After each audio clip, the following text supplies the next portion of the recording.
everybody. Welcome back to another episode of Black Tea. This is the podcast that's all about Black women in advertising, presented by Muse by Cleo.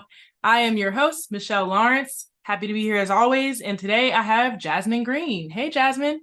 Hey, girl. Hey. Please tell people what you do and where you're based. So I am the Associate Director of Social Strategy at Zambezi. We're based in LA, but I am working remote. So I'm in Kansas City, heart of America.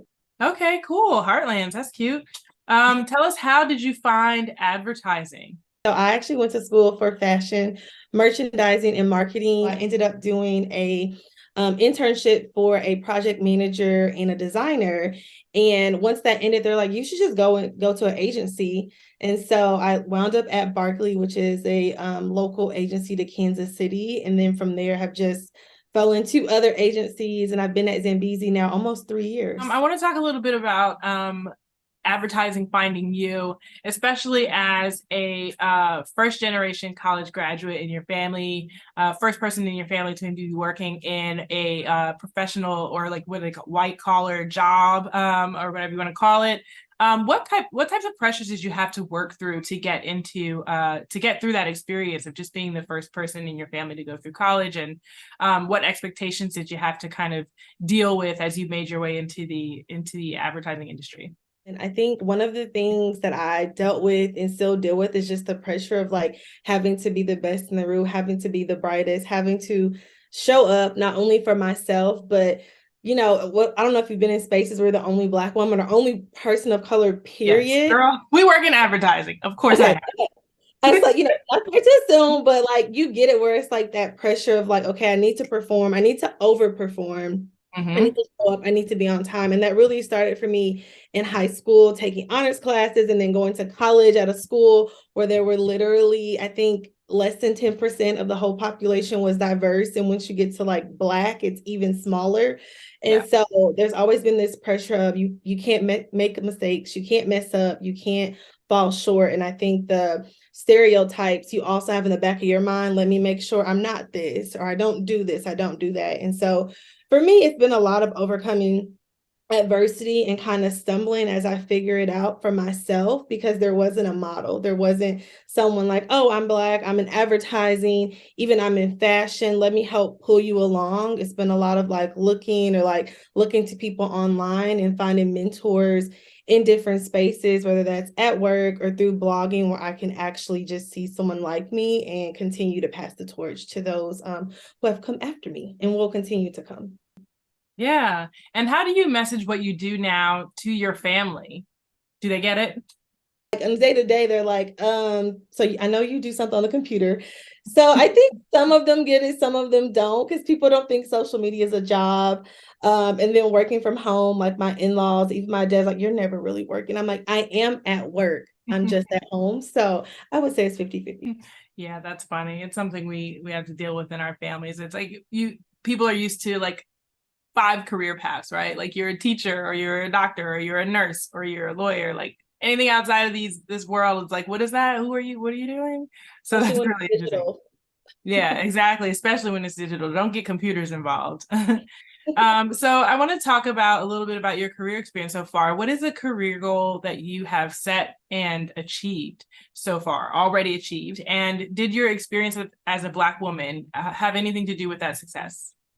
Yeah, that's another amazing question. I like that you asked it, because I just got my promotion to Associate Director of Social Strategy. Thank you. It was a goal for myself before the age of 30 to literally be able to have director next to my name. Even within social, you think about like Black people making the waves in culture, pop culture, setting the trend, right, all the things we create. Yet when it comes to leadership, there was nobody who looked like me. And so for me, it was just important. I have strong leadership skills, and I felt like, okay, it's great to be a mentor, but like to have that title change, it means something to other people too. So that was a goal that I set and just crushed this last month. So very, very happy and very proud of myself. It's been a long time coming. I love that.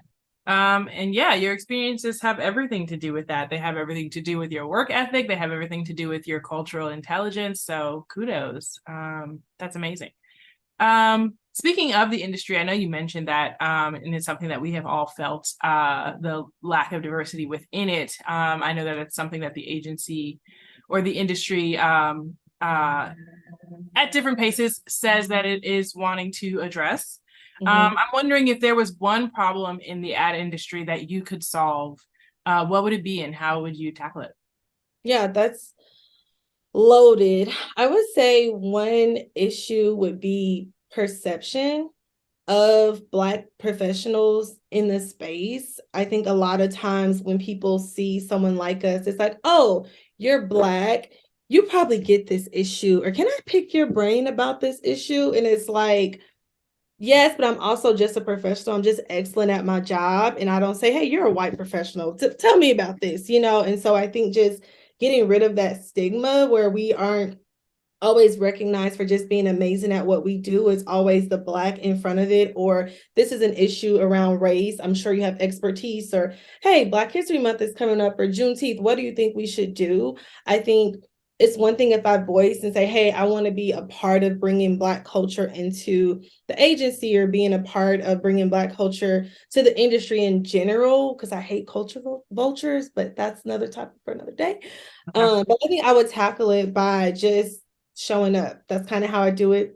Just showing up, being myself, and creating spaces. No matter what agency I've been at, I've always looked for other Black creatives, other Black professionals across departments, being in creative and strategy and being like, hey, like, are you good? Or like this person, like they are really good at throwing out microaggressions. How are you handling that? And so I think making space for other people who look like me has been my way of tackling that, and just making sure people feel comfortable to show up as their full selves.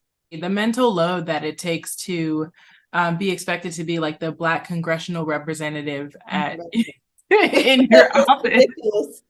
right? Like, teach me how to be around people like you. It's like I don't have time. I got my actual job, Yeah, and then you want me to do this whole other job. Like, exactly. That is unpaid time. So it's just like, why do we have to deal with the microaggressions and those just nuances when it comes to race, but then also be the one to teach.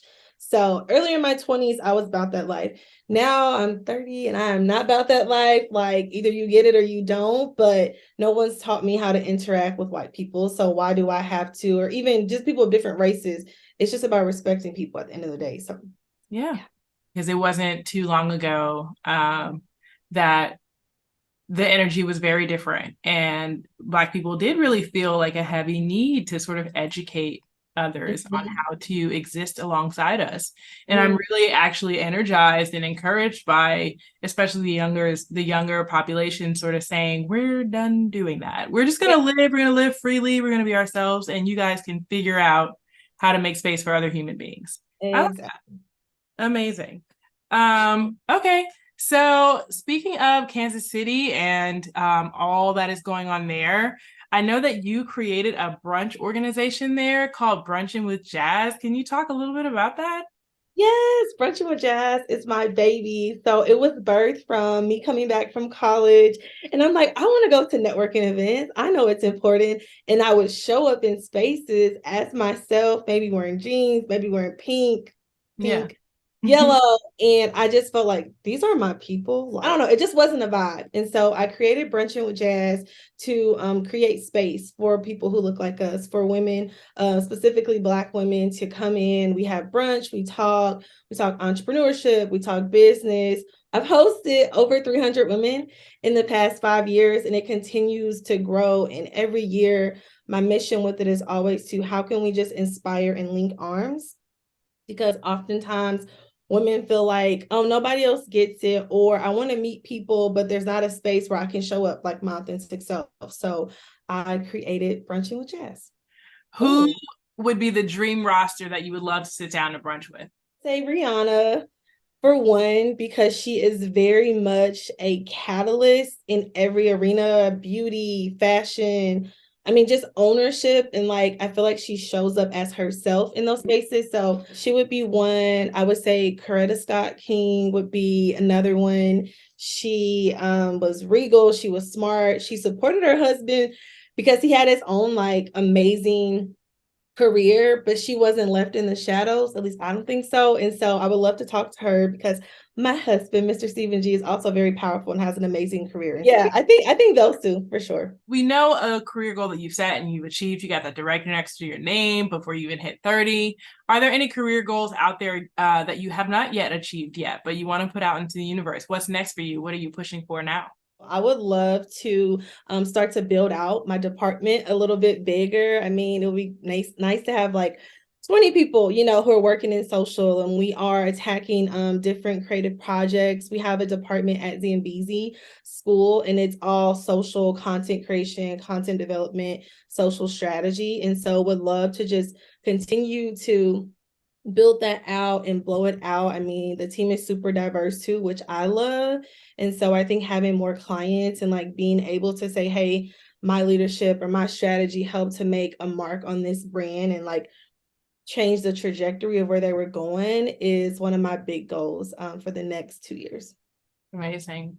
How does social strategy differ from general brand strategy to you? Do you approach them sort of two sides of the same coin, or do you have different approaches when it comes to social? So for social versus brand, I think a lot of it is rooted in, both of them are rooted in audience and audience insights. And like, I think the biggest difference with social, right, is figuring out where the heck your audience is, where is their social media consumption, and then what are social insights we can use to engage them with the brand or grow community, or maybe we really just want to see what they're talking about as it relates to the brand's industry. But when I think about brand, I think about culture and taking a lens back. We have digital, but also real world, what's happening, what's changing, what are shifts happening in culture. So I think brand is just a little bit, it's a bigger piece of the pie versus social is more of a slice of the pie. Okay, yeah, that makes sense. Okay, so on top of your day job, your newly promoted day job, you also do a lot of blog writing. Can you talk a little bit about some moments in your blog writing experience and what type of things you like to blog about? A blog about style and strategy. So a lot of my content is outfit of the day, what to wear, how to dress for your body type. And I've been blogging since 2012. So 11 years now, which sounds really crazy, but yeah, I've been blogging for 11 years. And so I really like to just make the everyday woman feel confident in her style and in business, because as a solopreneur, sometimes still working a full-time job, it can be exhausting. But when you know how to strategically position yourself online, it makes all the world of a difference. And you've been published in some places? Yeah, so I was published in Marie Claire magazine. They did a road show, stopped in Kansas City, and they picked me, which was really awesome. I was able to showcase my style, and also just to be in like Marie Claire magazine is it was such a dope honor, and something I still like really brag about because still, so. You were in Kansas's 30 Under 30. Am I right about that? Each year they would do a award dinner honoring 30 under 30. And so when I think I was 24, 22, I was young. I was like right out of college. Wow.